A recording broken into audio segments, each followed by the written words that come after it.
Welcome back to Risky Business, our show about making better decisions. I'm Maria Konnikova. And I'm Nate Silver. Today on the show, we're going to be getting into it on AI. There has been a lot of news on the AI front in the last few weeks, some of it coming from the Trump administration and some coming from overseas with China and DeepSeek. Maria thinks AI is overrated. I think AI is properly rated, as you'll see. And then we're going to get into a listener question about poker and how to beat your local cash game. Let's start with our friend, artificial intelligence. Yeah, so I think we're talking about a few different things, right? So we have the Trump initiative on AI. So we have a few things that he did, including things that he took away, right? The executive order that took away certain restrictions on AI that had been put in place by Biden. But then also we have, this big funding initiative into AI by the U.S. Government, Stargate. And then we also have AI coming out of China, DeepSeek, which has freaked everyone the fuck out. I think that's the scientific way of putting it, and has made markets crash, NVIDIA stocks, a lot of other stocks, NASDAQ, people have not been happy to see the success of DeepSeek. So there's a lot to talk about today. Where do you want to start, Maria? Do we want to start with, I think it might make sense to start with DeepSeek because it actually, I think that the two are very related, right? Because we have what the U.S. government is and is not doing.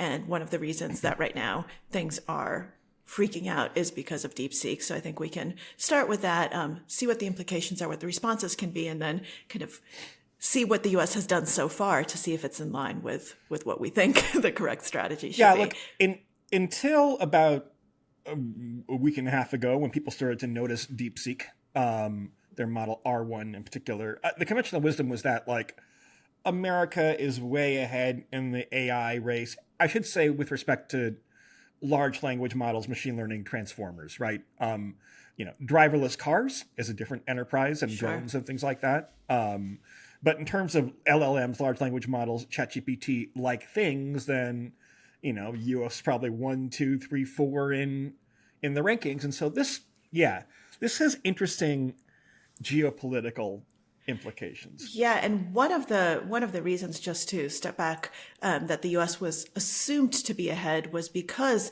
the United States had made it more difficult, right, for foreign governments to acquire, like China especially, to acquire the chips that are necessary to build these large AI models, the resources, et cetera, et cetera. And so one of the disconcerting things to the United States was that when DeepSeek announced its results, it also announced that it basically was able to do this at 1/10 of the cost and resources that other models had used. So this was like oh shit, even if we restrict access to all of these other things, they're still able to do this. Now, I will say, and other people have pointed this out, we don't actually know how much we can trust the numbers and figures, right?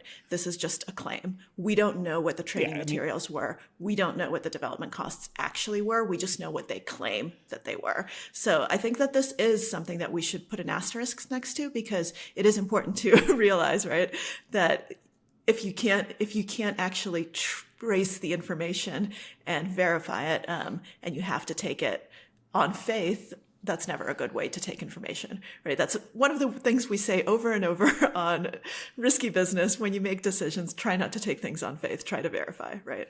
That's much better. Yeah, so this is basically built by a Chinese hedge fund, right? Which is well capitalized. It is. And, there are a lot of smart computer engineers in China, and I think they were all working on this project. So kind of the last step of the training, it's a little bit like, do you know who Rosie Ruiz is? I do know who Rosie Ruiz is. Yeah, if you've covered fraudsters, right? And I don't mean to say it's a fraud, but it's so she runs, what is it, New York Marathon, right? Or the Boston Marathon. So it was a fraud, by the way. Okay. No, so Rosie Ruiz actually figures in my next book on cheating. So Rosie Ruiz won, quote unquote, I'm putting this in quotes, the Boston Marathon women's time with this incredible story. It was amazing, wonderful. People loved it. And then it turned out that she took the subway for a huge portion of the race. But she almost got away with it. The reason she got caught was because the subway car that she happened to get on had a reporter who was a photographer who had been covering the marathon and was like, wait, what's going on? So it actually took them multiple days to figure out that Rosie Ruiz did not actually win, did not actually run the time that she said she ran. By the way, this was back in 1980. So, right, the technology was different. People were not getting tracked as closely as they are right now. But spoiler alert for, or big fun thing that I get into in my book, it's possible even today to pull a Rosie Ruiz. So that's for later. But Nate, why are we talking about Rosie? It's a little bit like, if I don't say there's any actual fraud, I really don't trust anything coming out of mainland China. But so it's a little bit like if you enter on the 24th mile and then run 2 really good closing miles, it's still not the same. And it's not like an accurate representation to say that just the cost of this training run, when you have all these resources behind it, and it's kind of like the last step. But clearly it's more efficient in terms of, when you run a request, put in a query, how many computer cycles is it burning through? I'm using very non-technical language here, right? Mm-hmm. You can actually host DeepSeek, which I keep wanting to call DeepStack. There are a lot of DeepStack poker tournaments. You can host DeepSeek on a desktop, right? If you want to actually have it say things about Tiananmen Square, for example, then you need to run your native instance, because the official Chinese hosted web version doesn't like to talk about certain things, I would say, Maria. But you don't say, Nate. You don't say. So then there are a lot of debates, though, about what's it mean if it turns out that, so one category of debate is like, does the U.S. lose its lead versus China? That's one kind of whole bucket, right? Another bucket is like, what's it mean if you can now run an AI lab on a desktop and they're only going to get faster? How do we regulate this? And then there's a whole bunch of economic stuff about what's this mean for the price of different assets, right? So NVIDIA, for example, is the largest manufacturer of semiconductor chips, is a Taiwanese company. So if compute is cheaper, is that good for them or bad for them? It's not necessarily straightforward, right? Yeah, it's absolutely not straightforward. And also, one of the other potential things that happened with DeepSeek, we don't know, is a process of training known as distillation. So that's a slightly more technical term, but what it actually means is that you are training your model on the outputs of other models, right? So you can actually pass the benchmarks and be able to train up more quickly because you are so maybe now we are having more of a Rosie Ruiz situation, right? And if that happens, then it is more of a Rosie Ruiz situation. And just as a flag, that's not legal, right? Technically, you're not supposed to do that. But if you do it, and you're able to get these outputs, the respect for intellectual property varies by countries. I don't want to badmouth a culture for not respecting intellectual property rights. But yeah, if you could just copy off ChatGPT or infer what its weights are, then that's an issue.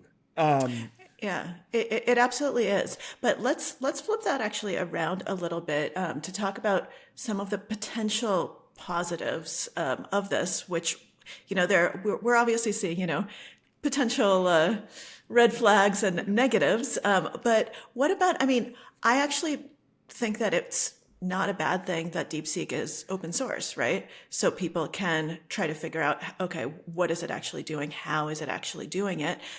Isn't that good? And I know that one of the things that, that people don't often like is open source, but there's open source can go either way, right?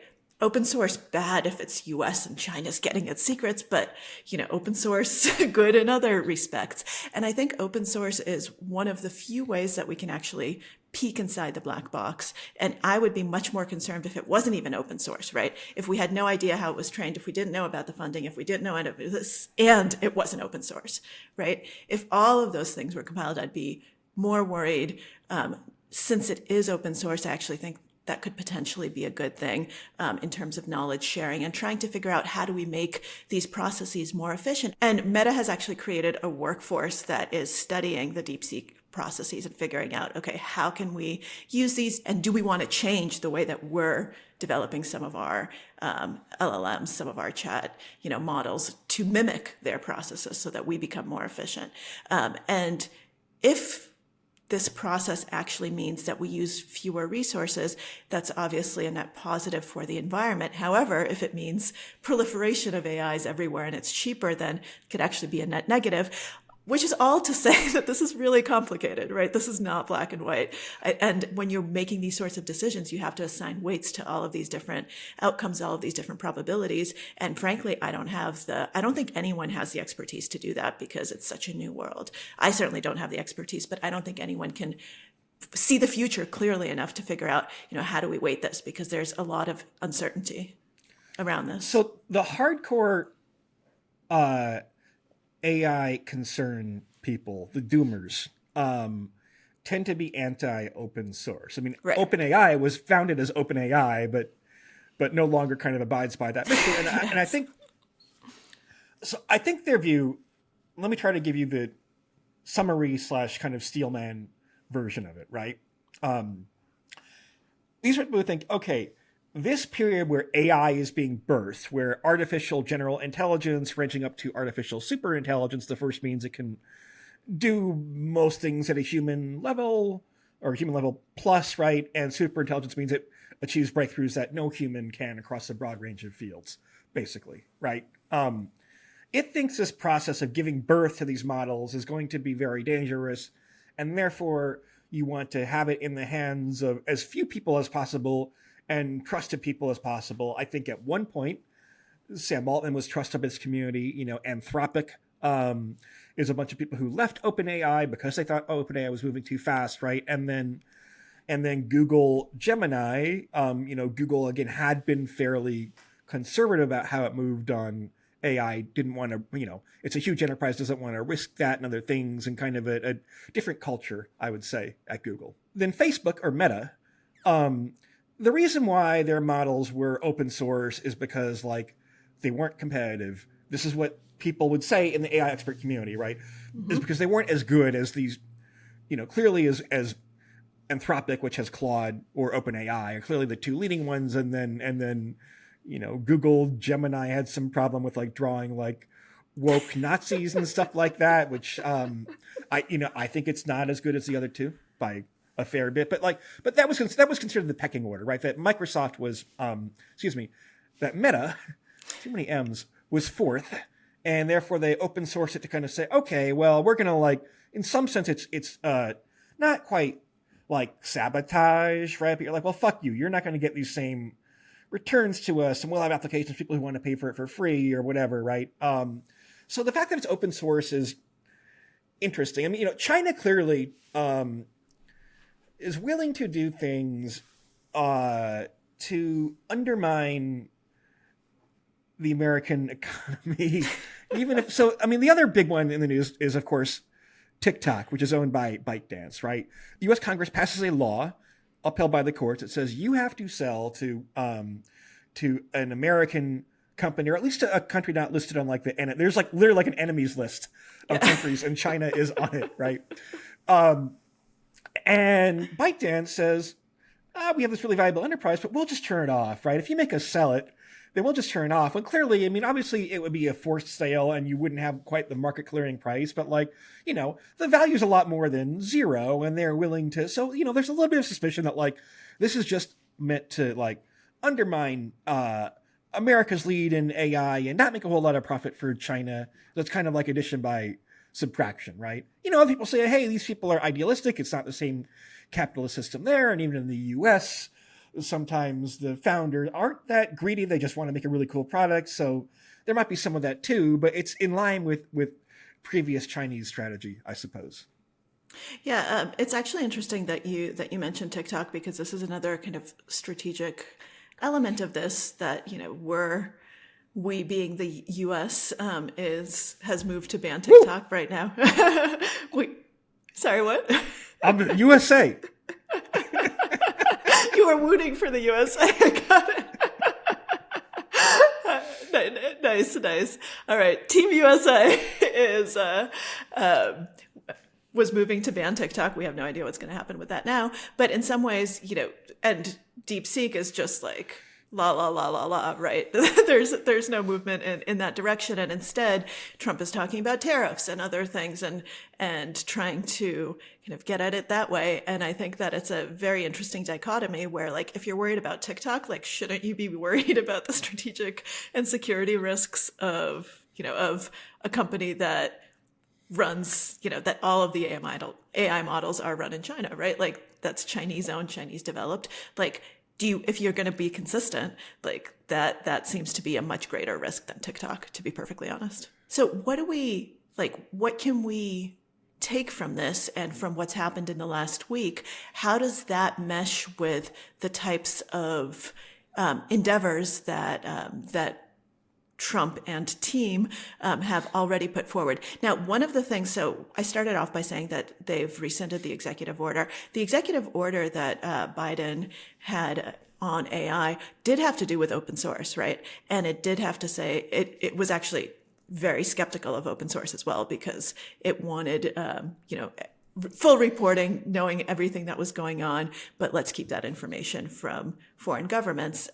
Now that's out, right? So that's been rescinded. And that's one of the main issues that we're seeing with DeepSeek. So what do we think about that? What do we think about the government approach? Is it misguided? Is it on the right track?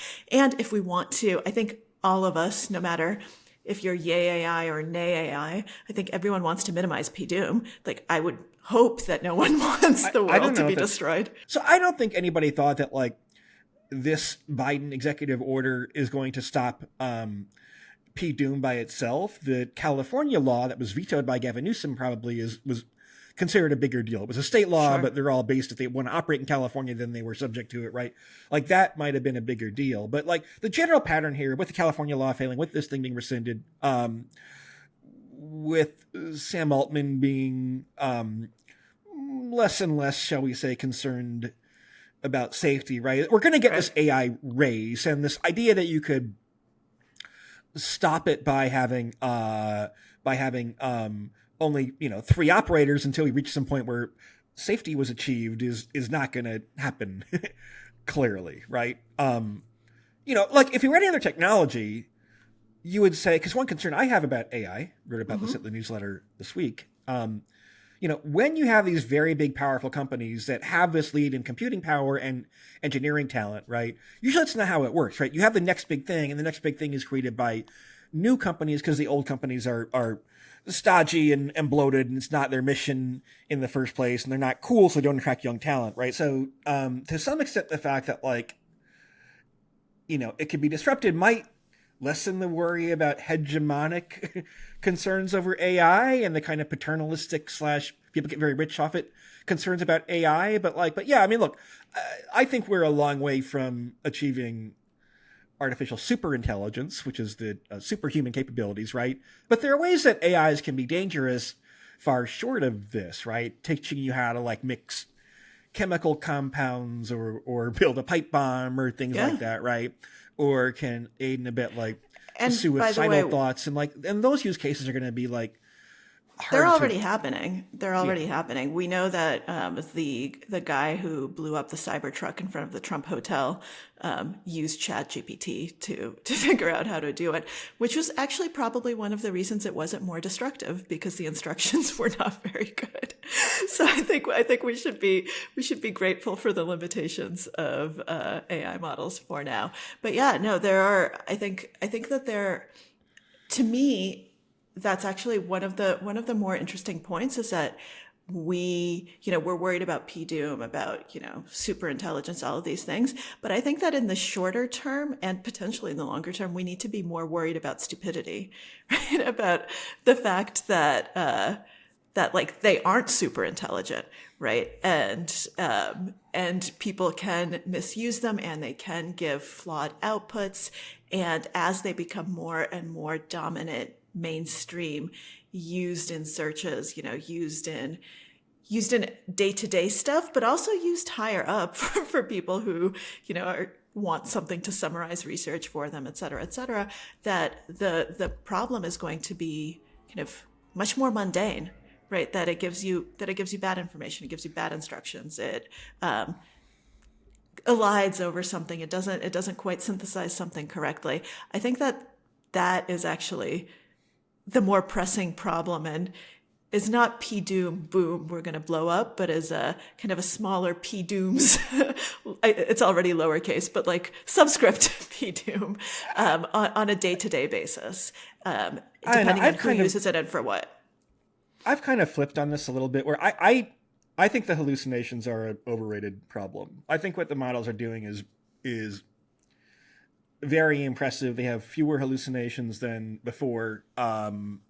And, I use them a lot just for like research and problem solving, a little bit of programming and things like that. And I think, the one I've used the most is O1, which is the latest public build of ChatGPT or OpenAI. It just can do higher level shit pretty well, It also can catch itself in midstream. They put some routine in where it typically a large language model, the reason why it seems like it's printing one word at a time is because that's actually kind of like how it works, right? It literally kind of goes sequentially. It compresses this whole text string, puts it through a transformer, right? But then, then kind of it is recursive how it puts it out. It doesn't think of it all at once, right?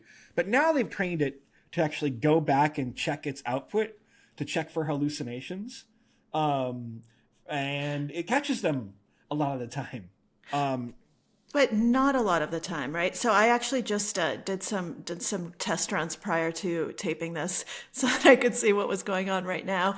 And when it's in my area of expertise, I catch a lot of inaccuracies, not just hallucinations, but things that are almost right, but kind of misunderstood the point, right? Which could be even more problematic. So I had it do some test runs in psychology where, first of all, it did hallucinate. It still is making up studies, making up data that does not actually exist. When I tried it, I'm like, oh, this is really cool.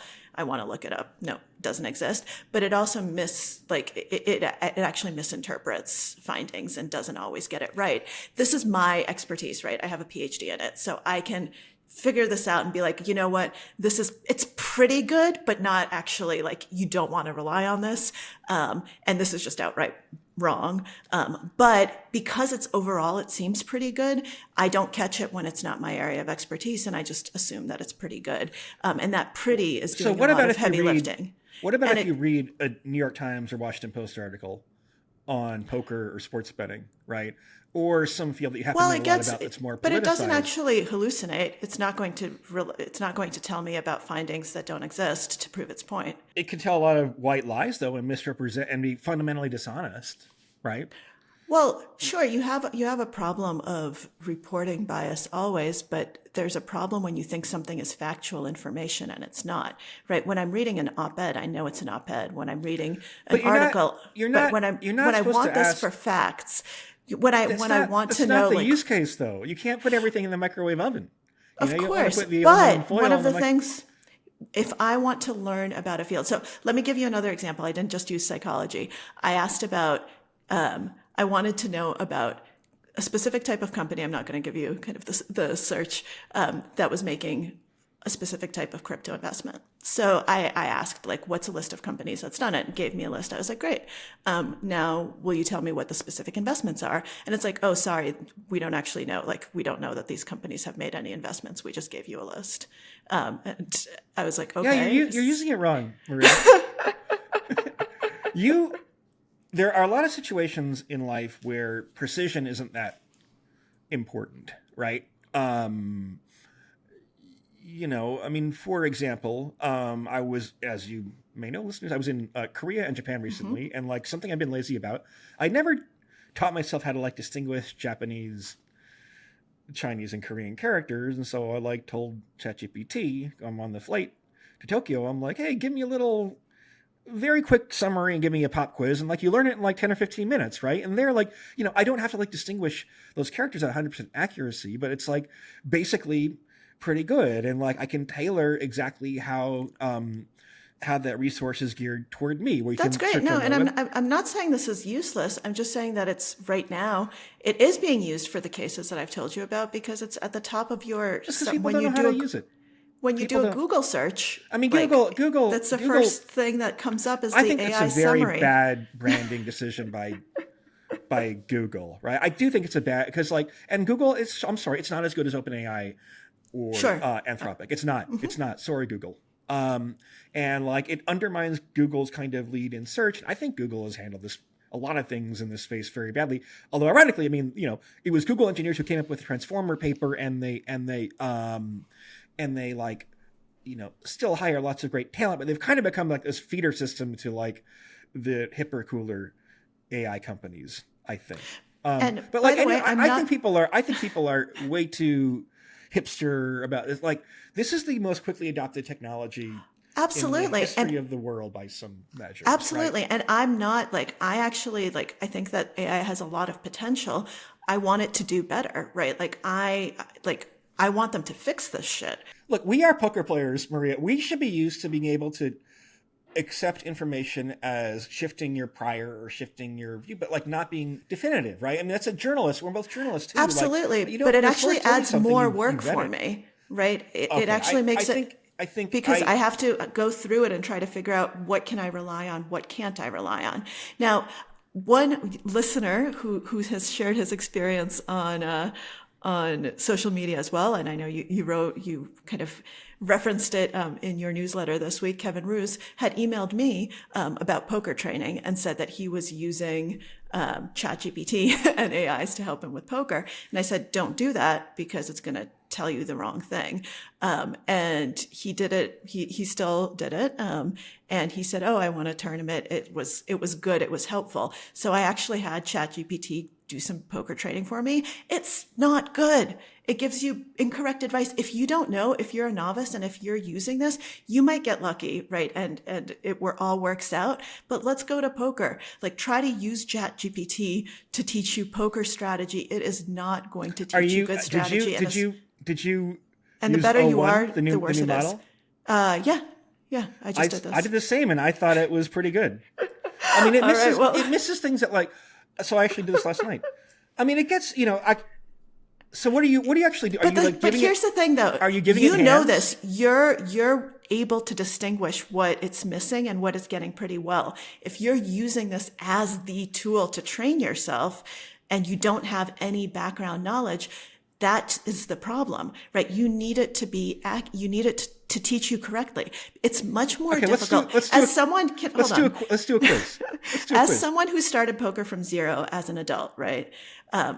Let me tell you, one of the most important things I learned was that it's much easier to teach someone from zero because I didn't have any bad habits, right? If I had instead learned from ChatGPT, and those were kind of the habits and the thought processes that I acquired, and some of them were just wrong or didn't teach me how to think correctly through things, I'd be a really shitty poker player. Yeah, so let me give you some examples of how I use ChatGPT, right? One is kind of as a research assistant, but once you already know something about a topic, right? I'm not getting a first brief, but I'm querying it where I'm saying, okay, I talked to this person. Here's a description of how an AI thing works or a crypto thing works or a concept in finance works, right? Will you vet this for me? What critiques might you have, right? It's maybe not quite as good as talking to an expert, but I find you often get a lot of value from that. And again, it's not the last step in the process, right? You can also use it for creative inspiration. Give me 10 potential headlines from this. You can use it to fill in missing words because it thinks in terms of a big matrix, right? So what's an analogy that I can think of? What's this word or concept that I'm missing? Invent a name for this thing or that thing. You can use it to kind of squeeze quantitative data out of qualitative information. I asked it, for example, to, and I did a first draft of this again, right? But to vet my estimate of how liberal or conservative different eras in American history were on a -10 to +10 scale. It can make ranking lists of different kinds. I mean, it's just there are so many use cases for it. And people just want to use it to cheat on papers or use it as a substitute for Wikipedia or something, which are not the best use cases for it. And if you ask ChatGPT, it will tell you that those are not the best use cases for it, right? The queryable nature of it and the fact that it reorganizes this information in a way that for many purposes, but not all purposes, is much more approachable and accessible, I don't know, I think it's a miraculous technology. You know, It has a lot of potential. If you had woken up, if I had fallen into a coma, what years in 2015, and woken up in 2025. I'm so sorry, Nate. I missed the whole first Trump administration. I'm like, oh, Trump's president. Oh, he was already president. Surprise. Then, like, you would be fucking blown away by this shit, right? You'd be like, oh my fucking God, right? It's like passing the Turing test. I mean, there are definitions, debates about whether it's a good test, whether it actually has passed it. But, like, it basically is like human-esque intelligence, in some ways inferior, in some cases superior, over a large domain of fields. And just the way it can, like, parse this very open-ended, fuzzy logic of text strings. I mean, I just think it's kind of an amazing thing. It's amazingly robust in some ways, right? Sure. You can misspell things. It's amazingly robust in a way that, like, it's hard to think of other technologies that compare to it. Exactly. And solved using very simple underlying math, right? I mean, the code for DeepSeek is something like a few hundred lines of code long. My fucking election model is longer than that, right? It's kind of a miracle. Absolutely. I agree with all of that. But now I think to push it a little bit further, obviously this miracle, as we know, is coming at a big cost, right? Environmental cost. It also P-Doom, right? We've talked about that potential risk. Is the miracle of, giving you a good analogy worth it at this cost? I think those are kind of... Don't give me this environmental crap. I'm talking about P-Doom and environmental. It's not crap, Nate. We talked about this before. Like a lot of companies... Okay, look at this. This is something that's supposed to scare me. Foreignpress.org. The energy consumption for training ChatGPT, the leading model, is even more staggering, equating to that of an American household for more than 700 years. So basically, to train this leading model only took 700 households worth, like one subdivision of some fucking neighborhood in Tulsa, right? It's not very much. Like, you undermine the argument for P-Doom, we all die. Obviously if the models get hungrier and hungrier, but by the way, the DeepSeek thing should be good news for the environment, right? We can. Well, that's why I said we don't know, because on the one hand, maybe, depending on what the actual resources are. On the other hand, if it means that every single person is now running these smaller things, or not every single person, but if it makes it more likely that more of these are, what's the net impact, right? If it's 1/10, but you actually have 100 times more people using it as a result, then it's a net, obviously negative impact instead of net positive.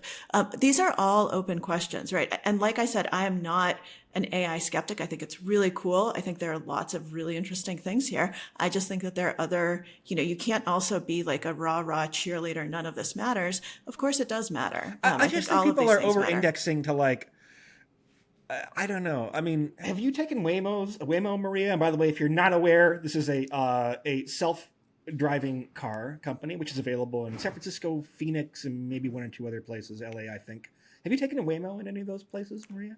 I have not, Nate. It's fucking Blade Runner, I'm telling you. It's a very good experience. It's a much smoother ride than I'd say 95% of Ubers. They have, like, space-age music, and you feel like you're in the fucking future. And I would almost guarantee you that driverless cars are going to be a very popular technology. I don't know. It's a very Blade Runner experience. I watched that episode of Silicon Valley where he's in the driverless car and ends up on a boat somewhere in the middle of the ocean.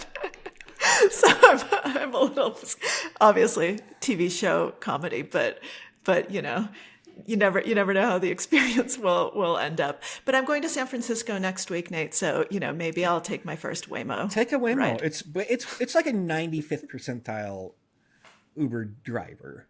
All right. Well, on that positive note, shall we talk a little bit more poker and switch to a listener question? Okay, fine. So we had a poker related listener question that I think, Nate, you are Probably more equipped to answer in the sense that you play cash home games and I don't. So here's the question. I have a neighborhood poker night with my friends. Everyone plays really loose and passive, lots of calling, not much raising. How do I win against real amateurs like that? What are the most common and easy to detect tells by amateurs like this? So part of this I can answer too, right? Because this happens in tournaments as well. But let's start with what you think, since you play in home games. This is something that you find fun, and not an experience that I often have. So it depends. This comes from listener Hugh, Hugh. I guess it's the way the name is spelled. Hugh. Hugh. Hugh does sound British. I'm sorry. It's just a name that I automatically associate with being English. We have, okay, so what are basics for loose home? I mean, it depends on if you're talking about like really bad players or just pretty bad. He seems to be. So, the basics are you actually don't want to play like everyone else, meaning, don't be so loose and passive, right? You need particularly out of position hands that can make the nuts, right? So suited hands, particularly, ace-x suited, Broadway suited hands, 10-9 suited kind of and above, right? So number one, hand selection becomes more oriented toward strong hands that can make big, straights and flushes and better. That's part one, right? Number two, you're going to want to like increase your bet sizing maybe quite a bit. Theory says in a cash game that you're supposed to raise to maybe 2.5x a big blind.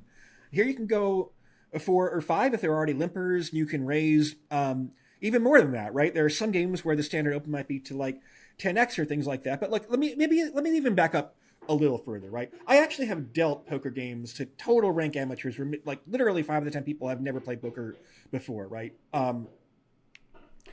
The two things that they most routinely get wrong are, number one, they call too much, meaning they call and play it like a slot machine instead of folding or raising more. And number two, they don't understand bet sizing. What is the size of your bet relative to the size of the pot, right? If you don't know anything about poker, know nothing at all, then just bet half the size of the pot. Keep track of what's in the pot and bet half that size. But in general, don't do so much calling, right? If you have a good hand or a good bluff, or even if you just kind of think other people are scared, then do some raising. If you think they're beat, then most amateur players are not going to go nuts. I mean, it's a little complicated because like they might not understand hand strength, so they might think that like a pair of aces with a bad kicker is a really good hand when it can be a really bad hand on some boards. So you might want to weight absolute strength a little bit more, but don't be afraid to get the money in when you have a good hand. And when other people are representing a good hand, then it gets a little bit complicated. But then, you don't have to do a whole excess amount of bluff catching. I mean, those are the basics. Yeah. And then I'd say like, in general, in these loose cash games, people are very sticky. Now we're talking about a slightly higher caliber of player. People who've had played before, right? People are mostly very sticky pre-flop and on the flop. And then they will start to fold. Cash game players do like to fold on turns and rivers sometimes, right? So that means that like, that can affect your whole strategy for the whole hand, is that you tend not to have a lot of fold equity pre-flop and on flops, and then it requires multiple barrels sometimes. Yeah, I think that as someone who is a tournament player, there is some advice that I think applies all around, which basically goes hand in hand with what you said, Nate. Number one, you don't want to follow the tendencies of the people who are making mistakes, right? So if people are too loose, you actually want to tighten up. If people are passive, you want to become more aggressive. I think that's important, but you should also realize if they're going to be sticky, then you should just bet huge, right? Like if you'd normally bet half pot, just bet pot. They're going to call anyway, right? Build massive pots with your good hands. This will also enable you to bluff, right? Because they will eventually fold. Now, something you said, I think this is actually true not just of cash games, but in general in tournaments as well. People do tend to overcall flop and overfold turn. So that's a great, I think building an overbetting strategy into your game in a game like that is really good, right? And sometimes they'll get very sticky. Like I've had, because the second part of this question was tells, which I think is just bad. Do not use tells, even though in games like that, people probably do have tells, especially if you're going to play with them over and over. It might be a little different, but I just don't think that's great to rely on.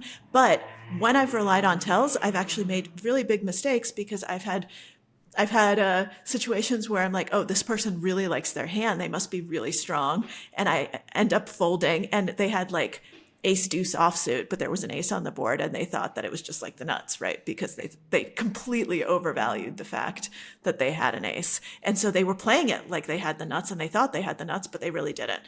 So if people are bad, don't use tells, because their perceived strength of their hand may not actually be the actual strength of their hand. I'm more tell. It's funny because we have like opposite personality. You're like way more sound theoretically, and I'm kind of like psychoanalyzing people a little bit more. And I think the problem is there are like two categories of tells from very inexperienced players that I don't think are always hard to distinguish, but require additional context, right? One is a really bad actor tell, right? Where they just are like, they watch like poker movies where you're supposed to act weak if you're strong and strong every week, and they just really overdo it in like a comical way, right? And yes, I have seen that. But also sometimes people are like extremely honest. There's a lot of Hollywooding actually, and I've seen this in from amateur, where like if you have the nuts, right? Like say you flopped quads, right? Or something like that. And then they'll just be like, the size. And then like, I guess I call, right? Like that, if someone's doing that, like, holy shit, you're beat. Like just, there are certain situations like that. But I think in general, it's better we haven't played in Hugh's game or Hugh's game. So I think that just sticking to the advice that we've given, which is, don't be loose passive. Basically, you have to tighten up your ranges. You have to figure out what those ranges are. And,